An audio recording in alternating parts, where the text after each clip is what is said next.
Hello everyone, welcome to online AD classes. तो इस video में हम मॉडर्न इंडिया को कवर करने वाले हैं लूसेंट जीके से। इससे पहले मैंने एंशिएंट इंडिया को भी कवर कर रखा है, जो कि आपको प्लेलिस्ट में मिल जाएंगे। इसके अलावा भी लूसेंट के जितने सारे सब्जेक्ट हैं उसको मैंने कवर कर रखा है, वो सारे आपको मेरे प्लेलिस्ट में मिल जाएंगे। इसके बाद मेडिवल इंडिया को भी कवर करेंगे। तो आइए शुरू करते हैं। उत्तरकालीन मुगल सम्राट। तो उत्तराधिकार युद्ध में गुरु गोविंद सिंह ने बहादुर शाह का साथ दिया था। किस युद्ध में? उत्तराधिकार युद्ध में गुरु गोविंद सिंह ने बहादुर शाह का साथ दिया था। मुगलों से स्वतंत्र होने वाले ये 6 राज्य हैं और उसके संस्थापक थे।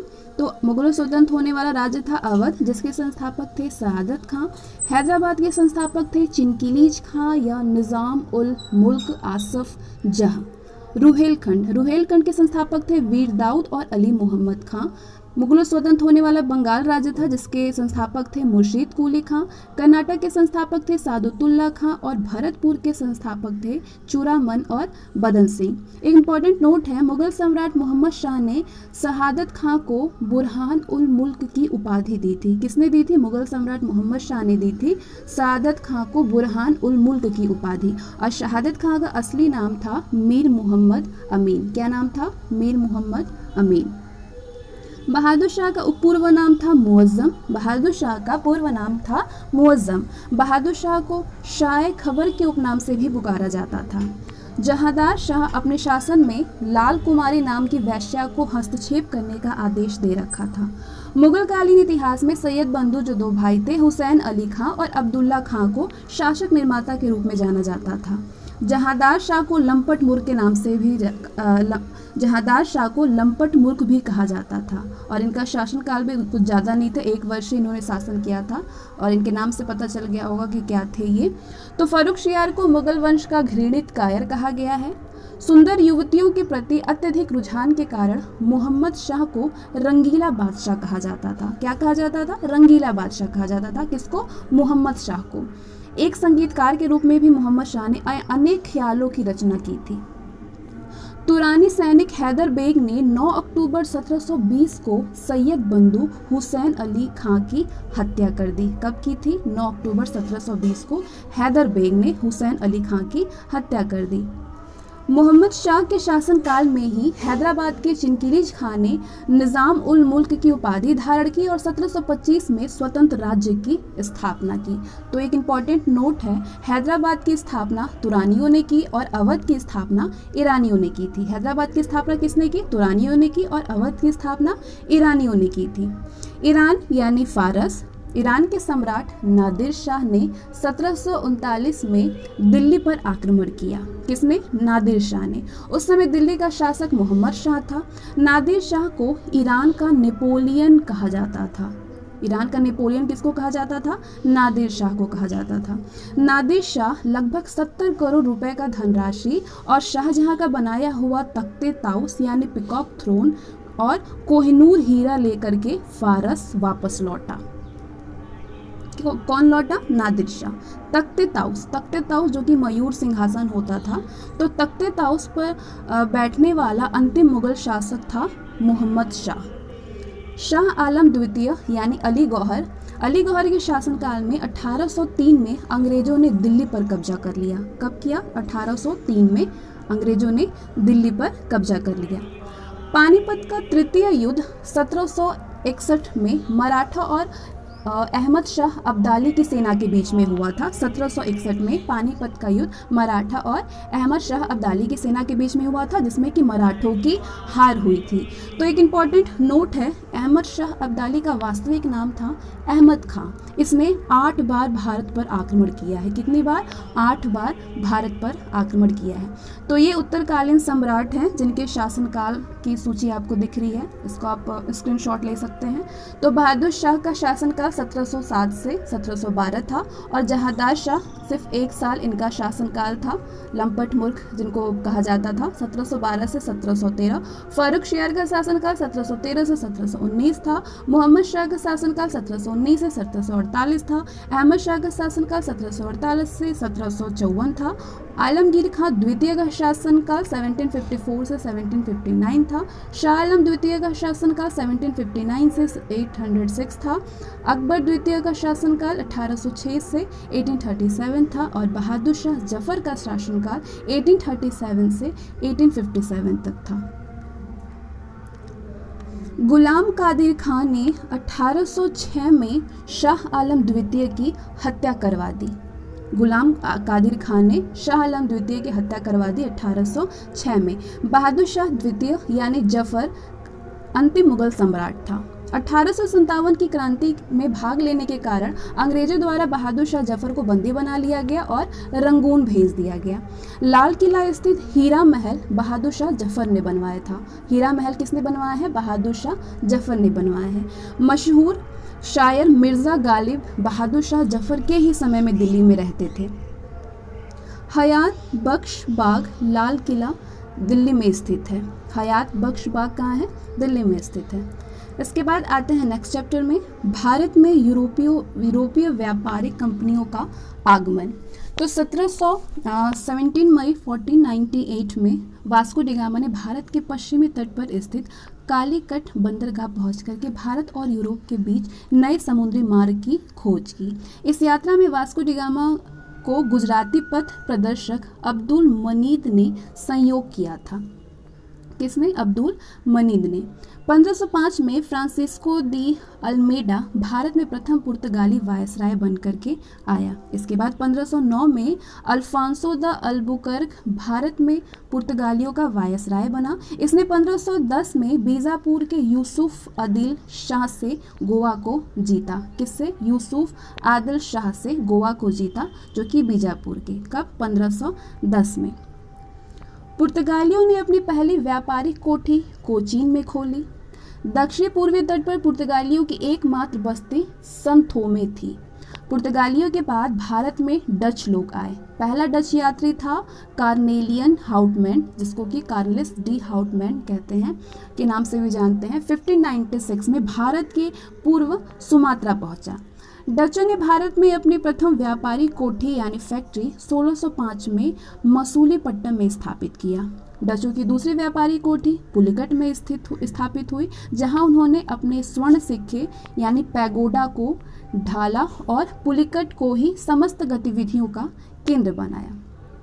तो ये कंपनी है और इनकी स्थापना वर्ष है जो कि चार्ट में आपको दिख रहा है। पुर्तगाली ईस्ट इंडिया कंपनी की स्थापना हुई है 1498 में। अंग्रेजी ईस्ट इंडिया कंपनी की स्थापना 1600 ईस्वी में हुई है। डच ईस्ट इंडिया कंपनी की स्थापना 1602 में हुई है। डेनिश ईस्ट इंडिया कंपनी की स्थापना 1616 ईस्वी में हुई है। फ्रांसीसी ईस्ट इंडिया कंपनी की स्थापना 1664 में और स्वीडिश ईस्ट इंडिया कंपनी की स्थापना 1731 में हुई है। डचों ने भारत में पहली बार औद्योगिक वेतन भोगी रखे। किसने? डचों ने। डचों का भारत में अंतिम रूप से पतन 1759 को अंग्रेजों और डचों के मध्य वेदरा युद्ध से हुआ। 31 दिसंबर 1600 में 31 दिसंबर 1600 ईस्वी को इंग्लैंड की रानी एलिजाबेथ प्रथम ने ईस्ट इंडिया कंपनी को अधिकार पत्र प्रदान किया। कब? 31 दिसंबर 1600 को। प्रारंभ में ईस्ट इंडिया कंपनी में 217 साझेदार थे और पहला गवर्नर थॉमस स्मिथ था।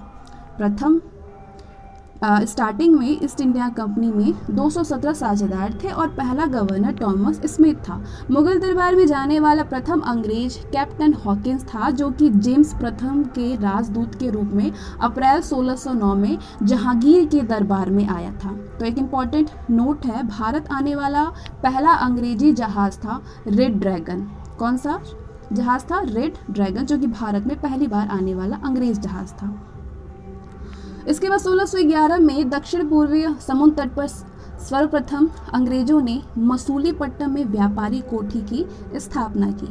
जहांगीर ने 1613 में एक फरमान जारी करके अंग्रेजों को सूरत में थॉमस एडवर्ड के अधीन व्यापारी कोठी खोलने की इजाज़त दी। एक इम्पॉर्टेंट नोट है, पूर्वी तट पर अंग्रेजों ने अपना प्रथम व्यापारी कोठी मसूलीपट्टनम में 1611 में खोला, जबकि पश्चिमी तट पर सूरत में 1613 में व्यापारी कोठी स्थापित की। पहली बार सूरत में 1608 ईस्वी में व्यापारी कोठी स्थापित करने का प्रयास किया गया था। 1615 में सम्राट जेम्स प्रथम ने सर थॉमस रो को अपना राजदूत बनाकर के मुगल सम्राट जहांगीर के दरबार में भेजा।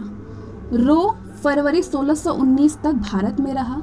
रो जहांगीर और खुर्रम यानी शाहजहां से अंग्रेजों के लिए कुछ व्यापारिक छूट प्राप्त करने में सफल हुआ। 1632 में गोलकुंडा के सुल्तान ने अंग्रेजों को एक सुनहला फरमान यानी गोल्डन फरमान दिया, जिसके अनुसार अंग्रेज सुल्तान को 500 पैगोडा वार्षिक कर दे करके गोलकुंडा राज्य के बंदरगाह पर स्वतंत्रता पूर्वक व्यापार कर सकते थे। 1639 में अंग्रेज फ्रांसिस डे ने चंद्रगिरी के राजा से मद्रास पट्टे पर लिया और वही एक किलाबंद कोठी का निर्माण किया। इस कोठी का नाम फोर्ट सेंट जॉर्ज पड़ा और यही फोर्ट सेंट जॉर्ज कालांतर में कोरोमंडल तट पर अंग्रेजी मुख्यालय बना। 1661 में पुर्तगाली राजकुमारी कैथरीन ऑफ ब्रेगेंजा और ब्रिटेन के राजकुमार चार्ल्स द्वितीय का विवाह हुआ। इस अवसर पर दहेज के रूप में पुर्तगालियों ने चार्ल्स द्वितीय को बम्बई प्रदान किया।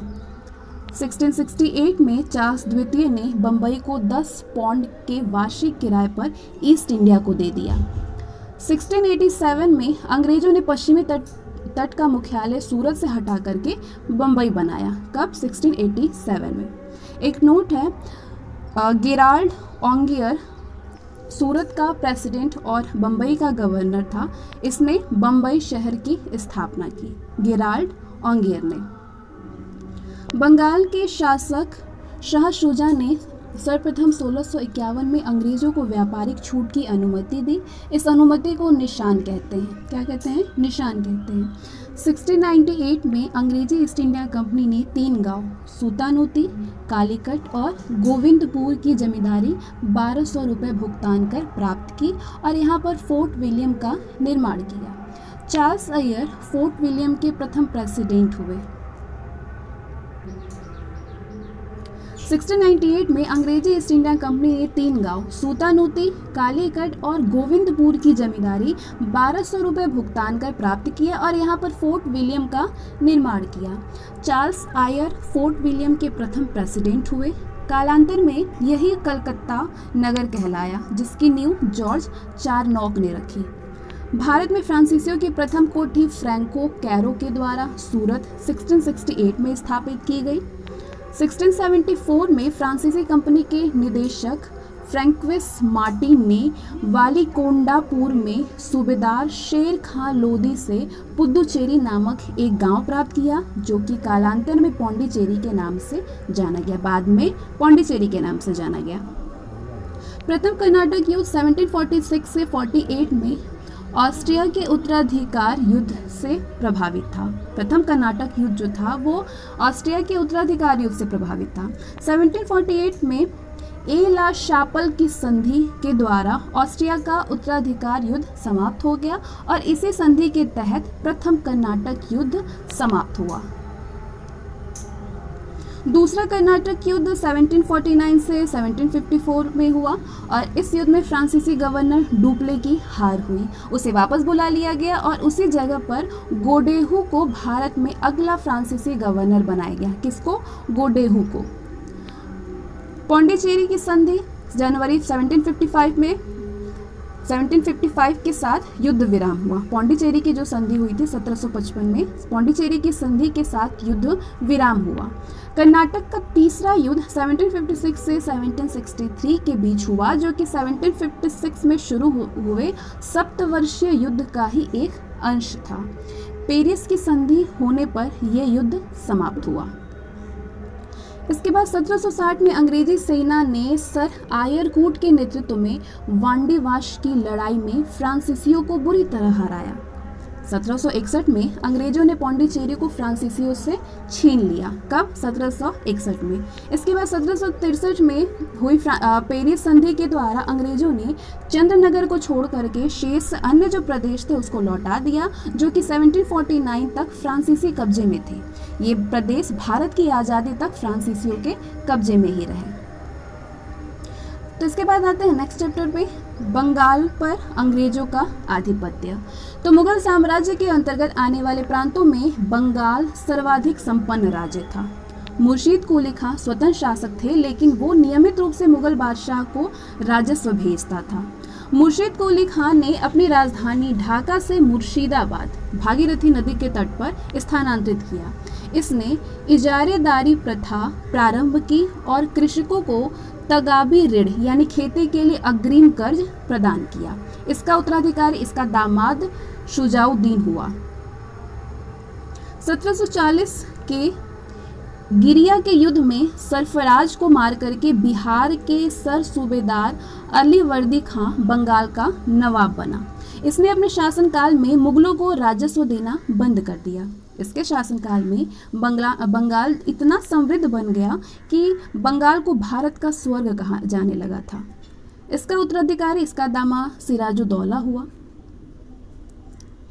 20 जून 1756 को काल कोठरी की त्रासदी यानी ब्लैक होल ट्रेजेडी नामक घटना हुई थी। कब हुई थी? 20 जून 1756 में। इस घटना के रचयिता जेड हालवेल के अनुसार नवाब सिराजुद्दौला ने 20 जून की रात में 146 अंग्रेज व्यक्तियों को एक छोटी सी कोठरी में बंद कर लिया था। अगले दिन सुबह में 146 में से केवल 23 व्यक्ति जिंदा बचे थे।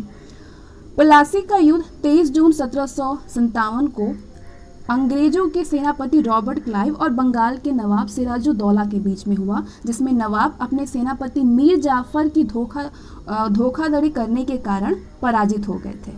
अंग्रेजों ने मीर जाफर को बंगाल का नवाब बनाया। एक इम्पॉर्टेंट नोट है, प्लासी की जो लड़ाई थी, प्लासी की लड़ाई में मोहनलाल और मीर मदान के नेतृत्व में एक छोटी सेना नवाब की वफादार रही। मीर मदान लड़ते हुए मारा गया। प्लासी युद्ध भागीरथी नदी के किनारे हुआ था। प्लासी भागीरथी नदी के किनारे है। तो एक ये चार्ट है जिसमें बंगाल के नवाब का शासनकाल दिया गया है। मुर्शीद कुली खां का शासनकाल था 1713 से 1727। शुजाउद्दीन का शासनकाल 1727 से 1739। सरफराज खां का शासनकाल 1739 से 1740 था। अली वर्दी खां का शासनकाल 1740 से 1756। सिराजुद्दौला का 1756 से 57। मीर जाफर का 1757 से 60। मीर कासिम का 1760 से 63। मीर जाफर का 63 से 65। निज़ाम उदौला का 65 से 66। शैफ उदौला का 66 से 70 और मुबारक उदौला का 1770 से 75 था। क्लाइव के हाथों की कठपुतली नवाब मीर जाफर को अंग्रेजों ने 1760 में हटा करके उसके दामाद मीर कासिम को बंगाल का नवाब बनाया। मीर कासिम ने अपनी राजधानी मुर्शिदाबाद से मुंगेर स्थानांतरित कर दिया, यानी मुगदलपुर में। एक नोट है, बंगाल की राजधानी का क्रम है ढाका, मुर्शिदाबाद और फिर मुंगेर। बक्सर का युद्ध 1764 में अंग्रेजों और मीर कासिम, अवध के नवाब शुजाउद्दौला और मुगल सम्राट शाह आलम द्वितीय के बीच में हुआ। इस युद्ध में भी अंग्रेज विजय हुए। इस युद्ध में अंग्रेज सेनापति हेक्टर मुनरो था। इस युद्ध में अंग्रेज का जो सेनापति था वो हेक्टर मुनरो था। इसके बाद आते हैं नेक्स्ट चैप्टर पे, अंग्रेजों के मैसूर से संबंधित। अंग्रेजों के मैसूर से संबंध।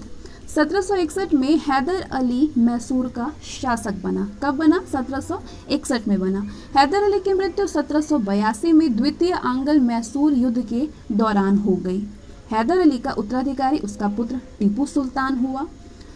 1797 में टीपू सुल्तान ने अपनी राजधानी श्रीरंगपट्टम में पातशाह की उपाधि धारण की। 1787 में टीपू ने अपनी राजधानी श्रीरंगपट्टम में पातशाह की उपाधि धारण की। टीपू ने अपनी राजधानी श्रीरंगपट्टम में स्वतंत्रता का वृक्ष लगवाया और साथ ही जैकोबिन क्लब का सदस्य बना। ये एक चार्ट है जिसमें युद्ध है और ये किस वर्ष हुआ, उसमें गवर्नर जनरल कौन था। प्रथम आंग्ल मैसूर युद्ध 1767 से 69 हुआ। द्वितीय आंग्ल मैसूर युद्ध 1780 से 84 हुआ, जिसमें गवर्नर जनरल वॉरेन हेस्टिंग्स थे और आंग्ल मैसूर युद्ध के टाइम में ही थे। तृतीय आंग्ल मैसूर युद्ध हुआ था 1790 से 92 में और इसमें गवर्नर जनरल कॉर्नवालिस थे। चतुर्थ आंग्ल मैसूर युद्ध 1799 में हुआ और इसमें गवर्नर जनरल लॉर्ड वेलेस्ली थे। इस युद्ध में मराठा हैदराबाद के निजाम और अंग्रेजों की संयुक्त सेना मैसूर के खिलाफ लड़ रही थी। टीपू की मृत्यु श्रीरंगपट्टम की आखिरी युद्ध यानी चतुर मैसूर युद्ध के दौरान 1799 में हो गई। टीपू सुल्तान को शेर मैसूर कहा जाता था। टीपू सुल्तान को क्या कहा जाता था? शेर मैसूर। टीपू सुल्तान के राष्ट्रीय झंडे पर शेर का तस्वीर होता था। एक इम्पॉर्टेंट नोट है, 1760 में वांडीवास का युद्ध हुआ जिसमें कि अंग्रेजों ने सर आयरकूट के नेतृत्व में लाली के नेतृत्व वाली फ्रांसीसी सेना को पराजित किया। ये महत्वपूर्ण संधियां हैं। प्रथम आंग्ल मैसूर युद्ध जो कि में मद्रास की संधि हुई 1769 में। द्वितीय आंग्ल मैसूर युद्ध में संधि मंगलौर की संधि हुई थी 1784 में। तृतीय आंग्ल मैसूर युद्ध में श्रीरंगपट्टम की संधि हुई थी और 1792 में हुई थी। इसके बाद आते हैं नेक्स्ट चैप्टर में सिख और अंग्रेज। सिख एवं अंग्रेज। सिख संप्रदाय की स्थापना का श्रेय गुरु नानक को है जो कि प्रथम गुरु थे। गुरु नानक के अनुयायी ही सिख कहलाए। गुरु नानक के जो अनुयायी थे वही सिख कहलाए। ये बादशाह बाबर और हुमायूं के समकालीन थे। 1496 की कार्तिक पूर्णिमा को नानक को आध्यात्मिक पूर्ण जीवन का आभास हुआ। गुरु नानक ने गुरु का लंगर नामक निःशुल्क सहभागी भोजनालय की स्थापना की। किसने किया? गुरु नानक ने किया है। गुरु नानक ने अनेक स्थानों पर संगत यानी धर्मशाला और पंगत यानी लंगर स्थापित किए। संगत और पंगत के गुरु नानक के अनुयायियों के लिए एक संस्था का कार्य किया जहां वे प्रतिदिन मिलते थे। गुरु नानक की 1538 में करतारपुर में मृत्यु हो गई। गुरु अंगद 1539 से 52 में सिखों के दूसरे गुरु हुए थे। सिखों के दूसरे गुरु कौन है? गुरु अंगद हैं। इनका प्रारंभिक नाम लहना था। इन्होंने नानक द्वारा शुरू की गई लंगर व्यवस्था को स्थायी बना दिया।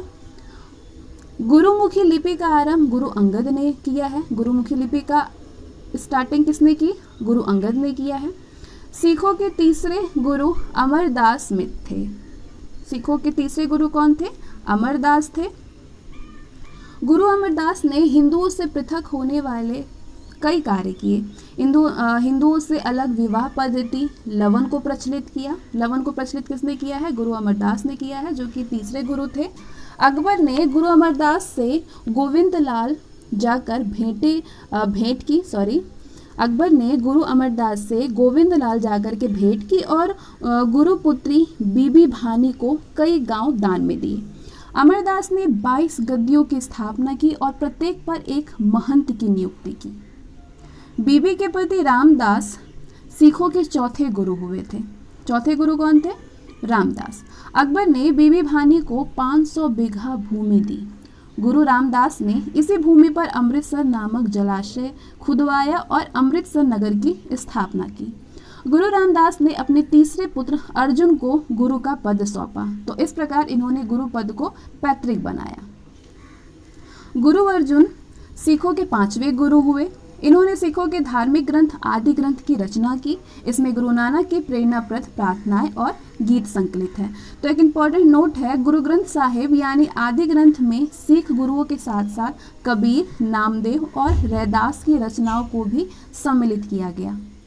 गुरु अर्जुन ने अमृतसर जलाशय के मध्य में हरमंदिर साहब का निर्माण कराया। गुरु अर्जुन ने अमृतसर जलाशय के मध्य में हरमंदिर साहब का निर्माण कराया। राजकुमार खुसरो की सहायता करने के कारण जहांगीर ने 1606 में गुरु अर्जुन को मरवा दिया। कब? 1606 में जहांगीर ने। सिखों के छठे गुरु बने हरगोविंद। इन्होंने सिखों को सैन्य संगठन का रूप दिया और अकाल तख्त या ईश्वर के सिंहासन का निर्माण करवाया। ये 2 तलवार बांधकर गद्दी पर बैठते थे और दरबार में नगाड़ा बजाने की व्यवस्था की। किसने की? हरगोविंद ने, जो कि छठे गुरु थे। इन्होंने अमृतसर के किलेबंदी की। सिखों के 7वें गुरु हरराय थे। इन्होंने दारा शिकों को मिलने आने पर आशीर्वाद दिया। सिखों के 8वें गुरु हरकिशन हुए। सिखों के 8वें गुरु हरकिशन हुए। इनकी मृत्यु चेचक से हो गई थी। इन्हें दिल्ली जाकर के गुरुपद के बारे में औरंगजेब को समझाना पड़ा था। सिखों के 9वें गुरु तेग बहादुर हुए। इस्लाम स्वीकार नहीं करने के कारण औरंगजेब ने इन्हें वर्तमान शीशगंज में गुरुद्वारा के निकट मरवा दिया। सिखों के 10वें और अंतिम गुरु गुरु गोविंद सिंह हैं। इनका जन्म 1666 में पटना में हुआ था। गुरु गोविंद सिंह अपने को सच्चा पातशाह कहा। इन्होंने सिखों के लिए 5 ककार अनिवार्य किया, यानी प्रत्येक सिख को केश, कंघा, कृपाण, कक्षा और कड़ा रखने की अनुमति दी और सभी लोगों को अपने नाम के अंत में सिंह शब्द जोड़ने के लिए कहा। गुरु गोविंद सिंह का निवास स्थान आनंदपुर साहिब था और कार्यस्थली पाओटा था। गुरु गोविंद सिंह ने फारसी में जफरनामा लिखे थे। गुरु गोविंद सिंह ने फारसी में जफरनामा लिखा था। जफरनामा किसने लिखा था फारसी में? गुरु गोविंद सिंह ने लिखा था। इनके 2 पुत्र फतेह सिंह और जोरावर सिंह को सरहिंद के मुगल फौजदार वजीर खान ने दीवार में चिनवा दिया था। 1699 में वैशाखी के दिन गुरु गोविंद सिंह ने खालसा पंथ की स्थापना की। पाहुल प्रणाली की शुरुआत भी गुरु गोविंद सिंह ने ही की थी। गुरु गोविंद सिंह ने सिखों के धार्मिक ग्रंथ आदि ग्रंथ को वर्तमान रूप दिया और कहा कि अब गुरुवाणी सिख संप्रदाय के गुरु का कार्य करेगी। गुरु गोविंद सिंह की हत्या 1708 में नांदेड़ नामक स्थान पर गुल खां नामक पठान ने कर दी थी। किसने की थी? गुल खां पठान ने नांदेड़ नामक स्थान पर 1708 में गुरु गोविंद सिंह की हत्या कर दी। आगे कुछ बंदा बहादुर के बारे में पढ़ते हैं। तो बंदा बहादुर का जन्म 1670 में हुआ था। पूंछ जिले के रजौली गांव में हुआ था। इसके बचपन का नाम लक्ष्मण दास था। इनके पिता रामदेव भारद्वाज राजपूत थे। बंदा बहादुर का उद्देश्य पंजाब में एक सिख राज्य स्थापित करना था। इसके लिए इन्होंने लोहगढ़ को राजधानी बनाया। इन्होंने गुरु नानक और गुरु गोविंद सिंह नाम के सिक्के भी चलवाए। तो गुरु नानक और गुरु गोविंद सिंह के नाम के सिक्के किसने चलवाए हैं? बंदा बहादुर ने चलवाए। बंदा ने सरहिंद के मुगल फौजदार वजीर खां की हत्या कर दी थी, जो कि गुरु गोविंद सिंह के 2 पुत्रों को दीवार में चिनवा दिया था। मुगल बादशाह फर्रुखशियार के आदेश पर 1716 में बंदा बहादुर को गुरुदासपुर नांगल नामक स्थान पर पकड़ करके मौत के घाट उतार दिया गया। शहादरा कत्लगढ़ी के नाम से विख्यात है, जहां पर बंदा ने हजारों मुगल सैनिकों को मौत के घाट पे उतारा था। बंदा की मृत्यु के बाद सिख कई छोटे छोटे टुकड़ों में बढ़ गए थे। 1748 में नवाब कर्पूर सिंह की पहल पर सभी सिख टुकड़ियों का दल खालसा में विलय हुआ। दल खालसा को जस्सा सिंह आहलूवालिया के नेतृत्व में रखा गया, जिसे कि बाद में 12 दलों में विभाजित किया। इसे मिसल कहा गया। कितने दलों में? 12 दलों में, जिसे कि मिसल कहा गया। मिसल शब्द जो है, मिसल अरबी भाषा का शब्द है जिसका अर्थ होता है समान। आगे कुछ रणजीत सिंह के बारे में पढ़ते हैं। रणजीत सिंह का जन्म गुजरावाला में 2 नवंबर 1780 में सुकर चक्किया मिसल के मुखिया महा सिंह के यहाँ पे हुआ था। इनके दादा चरत सिंह ने 12 मिसलों में सुकर चक्किया मिसल को प्रमुख स्थान दिला दिया था। 1798 से 99 में रणजीत सिंह लाहौर का शासक बना। 25 अप्रैल 1809 को चार्ल्स मेटकाफ और महाराजा रणजीत सिंह के बीच में अमृतसर की संधि हुई थी। रणजीत सिंह का राज्य सूबों में बंट गया था, पेशावर, कश्मीर, मुल्तान और लाहौर में। महाराजा रणजीत सिंह का विदेश मंत्री फ़कीर अजीजुद्दीन और वित्त मंत्री दीनानाथ था। महाराजा रणजीत सिंह का विदेश मंत्री कौन था? फ़कीर अजीजुद्दीन था और वित्त मंत्री दीनानाथ था। 7 जून 1839 में रणजीत सिंह की मृत्यु हो गई। प्रथम आंग्ल सिख युद्ध 1845 से 46 में, द्वितीय आंग्ल सिख युद्ध 1849 में हुआ था। प्रथम आंग्ल सिख युद्ध कब हुआ था? 1845-46 में, और द्वितीय आंग्ल सिख युद्ध 1849 में हुआ था, 1849 में। आगे अंग्रेजों और सिखों के मध्य हुई संधियों को देखते हैं। पहला, लाहौर की संधि। लाहौर की संधि हुई थी 9 मार्च 1846 में। भैरोवाल की संधि हुई थी 12 दिसंबर 1846 में। इस संधि के तहत राजा दलीप सिंह के संरक्षण हेतु अंग्रेजी सेना का प्रवास पंजाब में मान लिया गया। 20 अगस्त 1847 को महारानी जिंदा को राजा दलीप सिंह से अलग कर दिया और 48,000 रुपये वार्षिक पेंशन दे करके शेखपुरा भेज दिया गया। द्वितीय आंग्ल सिख युद्ध के दौरान पहली लड़ाई चिलियानवाला की लड़ाई सिख नेता शेर सिंह और अंग्रेज कमांडर गफ के बीच में लड़ी गई थी। दूसरी लड़ाई गुजरात के चिनाब नदी के किनारे चार्ल्स नेपियर के नेतृत्व में अंग्रेजों ने 21 फरवरी 1849 को लड़ी थी। इस युद्ध में सिख जो है बुरी तरह से पराजित हुए थे।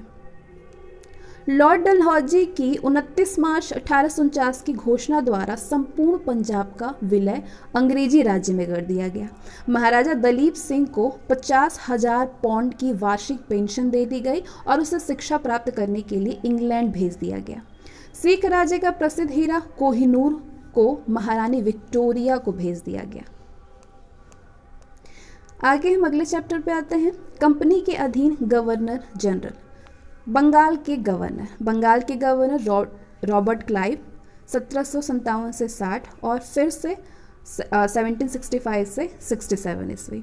तो रॉबर्ट क्लाइव बंगाल में द्वैत शासन की व्यवस्था की। इसके तहत राजस्व वसूलने, सैनिक संरक्षण और विदेशी मामले कंपनी के अधीन थे, जबकि शासन चलाने की जिम्मेदारी नवाब के हाथों में था। इसने मुगल सम्राट शाह आलम द्वितीय को इलाहाबाद की द्वितीय संधि जो कि 1765 के में हुई थी, इसके द्वारा कंपनी को संरक्षण में ले लिया। रॉबर्ट क्लाइव ने बंगाल के समस्त क्षेत्र के लिए 2 उप दीवान, बंगाल के लिए मोहम्मद रजा खां और बिहार के लिए राजा शिताब राय को नियुक्त किया। अन्य गवर्नर बरेलास्ट, कार्टियर और वॉरेन हेस्टिंग थे। कंपनी के अधीन गवर्नर जनरल। रेगुलेटिंग एक्ट 1773 के अनुसार बंगाल के गवर्नर को अब अंग्रेजी क्षेत्रों का गवर्नर जनरल कहा जाने लगा, जिसका कार्यालय 5 वर्षों का निर्धारित किया गया। मद्रास और बंबई के गवर्नर को इसके अधीन कर लिया गया। इस प्रकार भारत में कंपनी के अधीन प्रथम गवर्नर जनरल वॉरेन हेस्टिंग्स हुआ 1774 से 85 तक। वॉरेन हेस्टिंग्स 1750 में कंपनी के एक क्लर्क के रूप में कलकत्ता आया था और अपनी कार्यकुशलता के कारण कासिम बाजार का अध्यक्ष, बंगाल का गवर्नर और कंपनी का गवर्नर जनरल बना। कौन? Warren Hastings.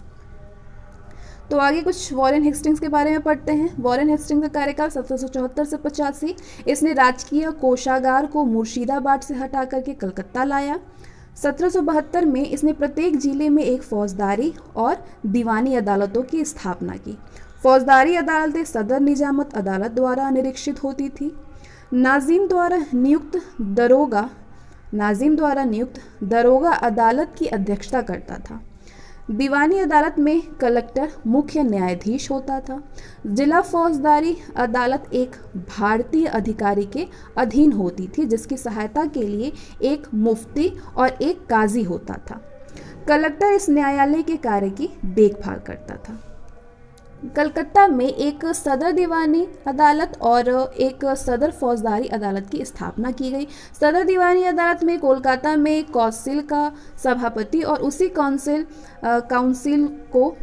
के 2 सदस्य राय रायन और मुख्य कानूनगो की सलाह से न्याय करते थे। सदर फौजदारी अदालत में नायब निज़ाम, मुख्य काजी, मुफ्ती और 3 मौलवियों की सलाह से न्याय करते थे। जिले की दीवानी और फौजदारी अदालतों के मुकदमे अंतिम निर्णय के लिए सदर अदालतों में भेजे जाते थे। दीवानी मुकदमों में जातीय कानून यानी कि हिंदुओं के संबंध में हिंदू कानून और मुसलमानों के लिए मुस्लिम कानून लागू किया जाता था, जबकि फौजदारी मुकदमों में मुस्लिम कानून लागू किया जाता था। दीवानी मुकदमों में हिंदू मुस्लिम कानून, मतलब हिंदू के लिए हिंदू और मुस्लिम के लिए मुस्लिम कानून होता था, लेकिन फौजदारी में सिर्फ मुस्लिम कानून को लागू किया जाता मुस्लिम मुकदमों के लिए। फौजदारी मुकदमों में 1772 में कोर्ट ऑफ डायरेक्टर्स ने द्वैत प्रणाली को समाप्त करने और कंपनी को बंगाल, बिहार और उड़ीसा प्रांत की शासन व्यवस्था का उत्तरदायित्व संभालने का आदेश दिया। 1772 में वॉरेन हेस्टिंग्स ने दोनों उप दीवानों मोहम्मद रजा खां और राजा शिताब राय को पद से हटा दिया गया। हेस्टिंग्स ने नवाब की देखभाल के लिए मीर जाफर की विधवा मुन्नी बेगम को उसका संरक्षक नियुक्त किया। 1775 में मुन्नी बेगम को हटा करके मोहम्मद रजा खां को नवाब का संरक्षक नियुक्त किया गया। इसने 1781 में कलकत्ता में मुस्लिम शिक्षा के विकास के लिए प्रथम मदरसा स्थापित किया। कब? 1781 में। इसी के समय में 1782 में जोनाथन डंकन ने बनारस में संस्कृत विद्यालय की स्थापना की। किसने? जोनाथन डंकन ने। गीता के अंग्रेजी अनुवादकार विलियम विल्किंस को हेस्टिंग्स ने आश्रय प्रदान किया। इसी के समय में सर विलियम जोन्स ने 1784 में दक्षिण एशियाटिक सोसाइटी ऑफ बंगाल की स्थापना की। कब? 1784 में। इसने मुगल सम्राट को मिलने वाला 26 लाख रुपए की वार्षिक पेंशन बंद करवा दी। इसी के समय में 1780 में भारत का पहला समाचार पत्र द बंगाल गजट का प्रकाशन जेम्स ऑगस्टस हिक्की ने किया था। इसी के समय में रेगुलेटिंग एक्ट के तहत 1774 में कलकत्ता में एक उच्च न्यायालय की स्थापना की गई, जिसका अधिकार क्षेत्र कलकत्ता तक था। कलकत्ता के बाहर का मुकदमा तभी सुनाया जाता था जब दोनों पक्ष सहमत होते थे। इस न्यायालय में अंग्रेजी कानून लागू होता था। इसका मुख्य न्यायाधीश एलिजा इम्पे था, जिसे कि 1782 में इस्तीफा देना पड़ा। हेस्टिंग्स ने बंगाली ब्राह्मण नंद कुमार पर झूठा आरोप लगा करके न्यायालय से फांसी की सजा दिलवा दी थी।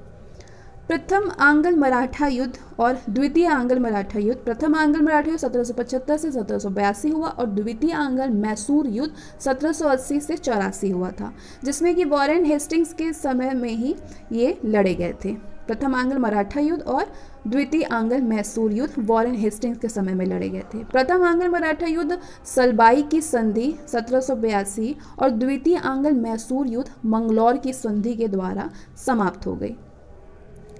Pitt's India Act Warren Hasting के समय पारित हुआ था 1784 में। इसी के काल में बोर्ड ऑफ रेवेन्यू की स्थापना हुई थी। हेस्टिंग्स ने संपूर्ण लगान के हिसाब की देखभाल के लिए एक भारतीय अधिकारी राय रायन की नियुक्ति की। इस पद को प्राप्त करने वाला पहला भारतीय दुर्लभ रायत का पुत्र राज बल्लभ था। कौन था? राज बल्लभ था। पीट्स इंडिया एक्ट के विरोध में इस्तीफा देकर के अब वॉरेन हेस्टिंग्स फरवरी 1785 में इंग्लैंड पहुंचा तो बर्क द्वारा उसके ऊपर महाभियोग लगाया गया, लेकिन 1795 में इसे आरोपों से मुक्त कर दिया गया। तो इम्पॉर्टेंट नोट है हेस्टिंग्स के बारे में कि 1786 में हेस्टिंग्स के जानने के बाद लगान परिषद का पुनर्गठन किया गया। हेस्टिंग के जाने के बाद लगान परिषद का पुनर्गठन किया गया और एक नवीन अधिकारी मुख्य सारिस्तादार की नियुक्ति की गई, जिसका कार्य सभी कानूनों के कागजों की देखभाल करना था। सभी कानूनों के कागजों की देखभाल करना था। इस पर प्रथम नियुक्ति जेम्स ग्रांट की हुई थी। किसकी हुई थी? जेम्स ग्रांट की हुई थी। सुरक्षा प्रकोष्ठ की नीति यानी ring fence policy Warren Hastings से संबंधित है। सर जॉन मैकफरसन, जो कि 1785 से 86 रहे, इसे अस्थायी गवर्नर जनरल नियुक्त किया गया। सर जॉन मैकफरसन को। लॉर्ड कार्नवालिस 1786 से 93, इसके बाद 1850। इसके समय में लॉर्ड कार्नवालिस के समय में जिले के समस्त अधिकारी कलेक्टर के हाथों में दे दिए गए। इसने भारतीय न्यायाधीशों से युक्त जिला फौजदारी अदालतों को समाप्त कर उसके स्थान पर 4 भ्रमण करने वाली अदालतें, जिनमें 3 बंगाल के लिए और 1 बिहार के लिए नियुक्त की। कार्नवालिस ने 1793 में प्रसिद्ध कार्नवालिस कोर्ट का निर्माण कराया, जो कि शक्तियों के पृथकीकरण सिद्धांत पर आधारित था। पुलिस कर्मचारियों के वेतन में वृद्धों के लिए सभी वृद्धों के साथ ही ग्रामीण क्षेत्रों में पुलिस अधिकारी प्राप्त जमींदारों को इस अधिकार से वंचित कर दिया। कंपनी के कर्मचारियों के व्यक्तिगत व्यापार पर प्रतिबंध लगा दिया। जिला के पुलिस थाना की स्थापना कर एक दरोगा को इसका इंचार्ज बनाया। भारतीयों के लिए सेना में सूबेदार, जमादार, प्रशासनिक सेवा में मुंसिफ, सदर, अमीन या डिप्टी कलेक्टर से ऊंचा पद नहीं दिया जाता था। इसने कार्नवालिस ने 1793 में स्थायी बंदोबस्त की पद्धति लागू की, जिससे तहत जमींदारों को भू राजस्व का लगभग 90% यानी 10/11 पार्ट कंपनी को और लगभग 10% यानी 1/11 भाग अपने पास रखना था। स्थायी बंदोबस्त की योजना जॉन शोर ने बनाई थी। इसे बंगाल, बिहार, उड़ीसा, बनारस और मद्रास के उत्तरी जिलों में लागू की गई। इसमें जमींदार भू राजस्व की दर तय करने के लिए स्वतंत्र थे। कार्नवालिस को भारत में नागरिक सेवा का जनक माना जाता है। कॉर्नवालिस को ही भारत में नागरिक सेवा का जनक माना जाता है। आगे बात करते हैं लॉर्ड वेलेस्ली के बारे में, जिनका अगर शासनकाल देखें तो 1798 से 1805 तक। इसने सहायक संधि की पद्धति शुरू की। किसने? लॉर्ड वेलेस्ली ने सहायक संधि की पद्धति शुरू की थी। भारत में सहायक संधि का प्रयोग वेलेस्ली से पहले फ्रांसीसी गवर्नर डुप्ले ने किया था। सहायक संधि करने वाले राज्य थे हैदराबाद, मैसूर, तंजौर, अवध, पेशवा, बरार और भोंसले, और सिंधिया और अन्य सहायक संधि करने वाले राज्य जोधपुर थे, जयपुर, मच्छेड़ी, बूंदी और भरतपुर। एक इम्पॉर्टेंट नोट है, इंदौर के होलकरों ने सहायक संधि स्वीकार नहीं किया था। सहायक संधि स्वीकार किसने नहीं किया था? इंदौर के होलकरों ने नहीं किया था। टीपू सुल्तान चौथे आंग्ल मैसूर युद्ध में मारा गया था। इसी ने 1800 में कलकत्ता में नागरिक सेवा में भर्ती किए गए युवकों को प्रशिक्षित करने के लिए फोर्ट विलियम कॉलेज की स्थापना की, जो कि 1854 तक अंग्रेजों को भारतीय भाषाओं की शिक्षा देने के लिए चलता रहा। एक इम्पॉर्टेंट नोट है, 1806 में भारत भेजे जाने वाले प्रशासकीय अधिकारियों की शिक्षा और प्रशिक्षण के लिए इंग्लैंड में हेलेबरी और एक ईस्ट इंडिया कॉलेज खोला गया, जहां पे नवयुवक प्रशासकीय अधिकारियों को 2 वर्षों का प्रशिक्षण देने की व्यवस्था की गई। कितने वर्षों की? 2 वर्षों की। ये स्वयं को बंगाल का शेर कहा करता था। ठीक है, ये स्वयं को बंगाल का शेर कहा करता था। लॉर्ड कॉर्नवालिस का दूसरा कार्यकाल शुरू हुआ, लेकिन शीघ्र ही उसकी मृत्यु हो गई। आगे सर जॉर्ज वार्लो 1805 से 1807। 1806 में वेलोर में हुई सिपाही विद्रोह इसके काल की महत्वपूर्ण घटना थी। सर जॉर्ज वार्लो की कार्यकाल की महत्वपूर्ण घटना थी सिपाही विद्रोह, जो कि 1806 में वेलोर में हुई थी। इसके बाद बात करते हैं लॉर्ड मिंटो प्रथम के बारे में, जो कि 1807 से 1813 रहा। इसके शासनकाल में रणजीत सिंह और अंग्रेजों के बीच में 25 अप्रैल 1809 को अमृतसर की संधि हुई थी, जिसकी मध्यस्थता चार्ल्स मेटकॉफ था। इसी के समय चार्टर एक्ट 1813 भी पास हुआ था। किसके समय में? लॉर्ड मिंटो प्रथम के समय में चार्टर एक्ट 1813 पास हुआ था। आगे बात करेंगे लॉर्ड हेस्टिंग्स के बारे में, 1813 से 1823। इसी के समय में आंग्ल नेपाल युद्ध हुआ था। हेस्टिंग्स के समय में 1814 से 16 में इसमें नेपाल के अमर सिंह थापा को आत्मसमर्पण करना पड़ा। किसमें? आंग्ल नेपाल युद्ध में, जो कि 1814 से 16 में हुआ था। इसमें नेपाल के अमर सिंह थापा को आत्मसमर्पण करना पड़ा था। मार्च 1816 में अंग्रेजों और गोरखों के बीच संगोली की संधि के द्वारा आंग्ल नेपाल युद्ध का अंत हो गया। इसके समय में पिंडारियों का दमन कर दिया गया। पिंडारियों के प्रमुख नेताओं में वासिल मोहम्मद चीतू और करीम खां था। इसने मराठों की शक्ति को अंतिम रूप से नष्ट कर दिया। इसने प्रेस पर लगे प्रतिबंध को समाप्त करके प्रेस के मार्गदर्शन के लिए नियम बनाए। इसी के समय में 1822 में टेनेंसी एक्ट या फिर काश्तकारी अधिनियम लागू किया गया। टेनेंसी एक्ट 1822 में लागू किया गया। किसके समय में? लॉर्ड हेस्टिंग्स के समय में। आगे बात करेंगे लॉर्ड एमहर्स्ट के बारे में।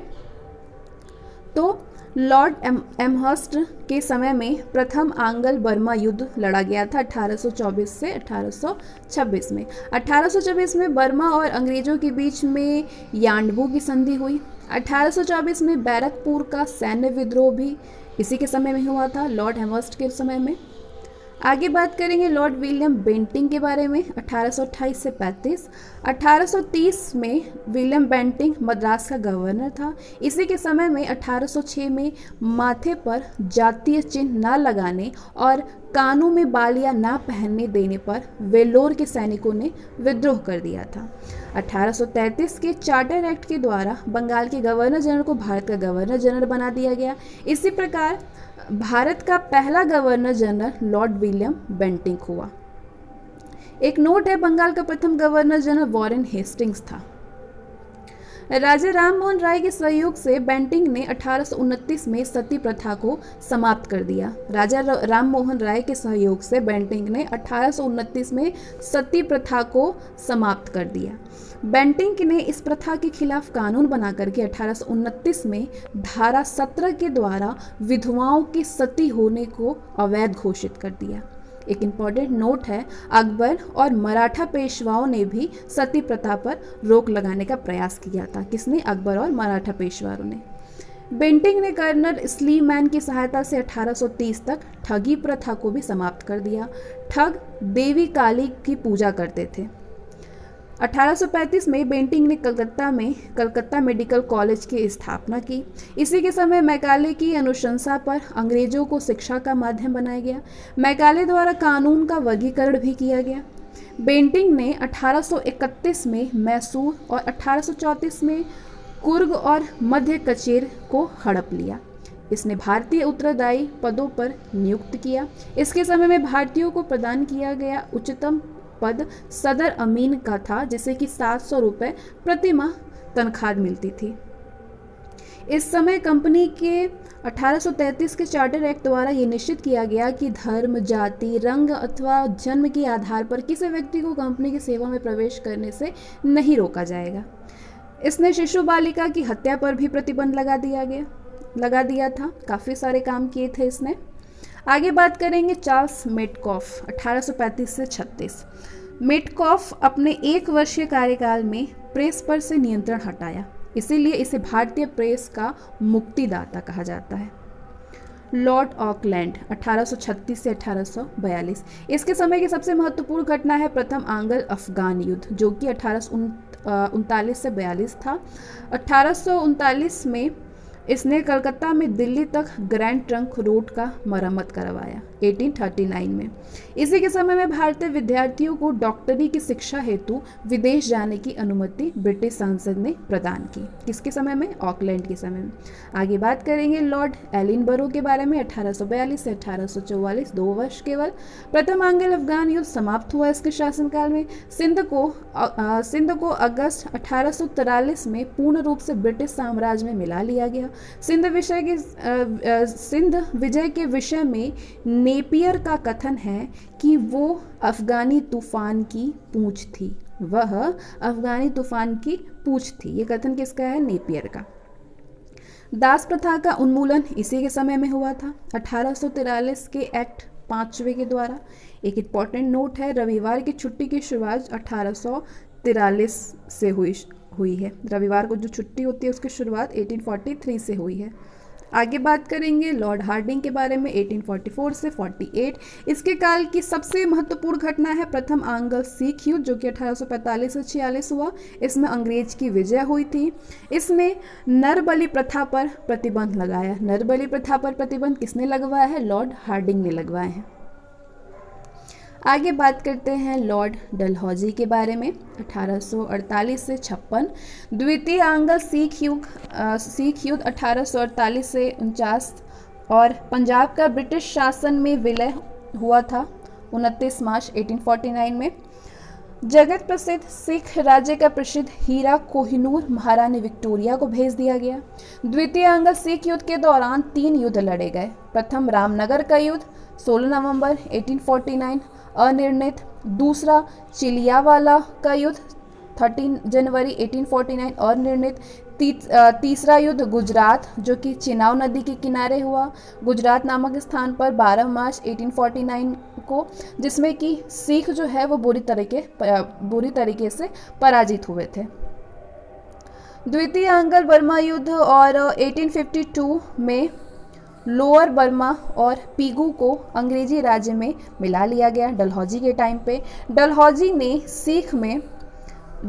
ने सिख पर 2 अंग्रेज डॉक्टरों के साथ दुर्व्यवहार का आरोप लगा करके 1850 में उस पर अधिकार कर लिया। 1892 में एक इनाम कमीशन की स्थापना की गई। इसका उद्देश्य भूमिकर रहित जागीरों का पता करके उन्हें छीनना था। डलहौजी का शासन उसके व्यक्तिगत सिद्धांत यानी डॉक्ट्राइन ऑफ लैप्स के कारण अधिक याद किया जाता है। इस नीति के तहत अंग्रेजी साम्राज्य में विलय किए गए थे तो विलय किए गए राज्य कौन कौन से थे? सतारा 1848 में, जैतपुर बुंदेलखंड और संबलपुर जो कि उड़ीसा में है 1849 में, बघाट 1850 में, उदयपुर मध्य प्रदेश में 1852 में, झांसी 1853 में और नागपुर 1854 में। तो इन राज्यों का विलय हुआ। 1856 में अवध को कुशासन का आरोप लगा करके अंग्रेज राज्य में मिला लिया गया। उस समय अवध का नवाब वाजिद अली शाह था। एक इम्पॉर्टेंट नोट है, 18वीं शताब्दी में अवध राज्य का संस्थापक सआदत खां था। 1856 में इसने तोपखाने के मुख्यालय को कलकत्ता से मेरठ स्थानांतरित किया और सेना का मुख्यालय शिमला में स्थापित किया। शिक्षा संबंधी सुधारों में डलहौजी ने 1854 में वुड डिस्पैच को लागू किया। इसके अनुसार जिलों में एंग्लो वर्नाक्यूलर स्कूल, प्रमुख नगरों में सरकारी कॉलेजों और लॉर्ड कैनिंग के समय में 1857 में तीनों प्रेसिडेंसियों कलकत्ता, मद्रास और बम्बई में एक एक विश्वविद्यालय स्थापित किए गए और साथ ही प्रत्येक प्रदेश में एक शिक्षा निदेशक नियुक्त किया गया। डलहौजी को भारत में रेलवे का जनक माना जाता है। इसी के समय में भारत में पहली बार 16 अप्रैल 1853 में बम्बई से ठाणे के बीच में प्रथम रेल चलाई गई थी 34 किलोमीटर में। 1854 में नया पोस्ट ऑफिस एक्ट पारित हुआ और भारत में पहली बार डाक टिकट का प्रचलन प्रारंभ हुआ। तो इस टाइप के क्वेश्चन बनते हैं कि भारत में प्रथम बार डाक टिकट का प्रचलन किसके कार्यकाल में हुआ था? तो लॉर्ड डलहौजी के कार्यकाल में हुआ था। इसने पृथक रूप से भारत में पहली बार सार्वजनिक निर्माण विभाग की स्थापना की। डलहौजी ने 1854 में एक स्वतंत्र विभाग के रूप में लोक सेवा विभाग की स्थापना की थी। इसी के समय में 1853 में कलकत्ता और आगरा के बीच में पहली बार बिजली से संचालित तार सेवा शुरू की गई। किसके शासनकाल में? लॉर्ड डलहौजी। लॉर्ड डलहौजी ने शिमला को ग्रीष्मकालीन राजधानी बनाया। 1853 के चार्टर एक्ट के द्वारा कंपनी के संचालक मंडल से कंपनी के प्रशासनिक अधिकारियों की नियुक्ति का अधिकार वापस ले लिया गया और 1853 से ही अधिकारियों की नियुक्ति के लिए प्रतियोगिता परीक्षा की व्यवस्था की गई, जिसके लिए उम्र की सीमा 18 से 23 वर्ष रखी गई। एक नोट है, सत्येंद्रनाथ टैगोर पहले भारतीय थे जिन्होंने 1863 में लंदन में हुई सिविल सेवा परीक्षा में सफलता प्राप्त की थी। किसने पहली बार? सत्येंद्रनाथ टैगोर ने। 1922 में इलाहाबाद और लंदन दोनों स्थानों पर साथ साथ सिविल सेवा परीक्षा का आयोजन किया जाने लगा। डलहौजी ने नर बलि प्रथा को रोकने का भी प्रयास किया। डलहौजी ने नर बलि प्रथा को रोकने का प्रयास किया। इसके बाद बात करेंगे हम लॉर्ड कैनिंग के बारे में। 1856 से 1862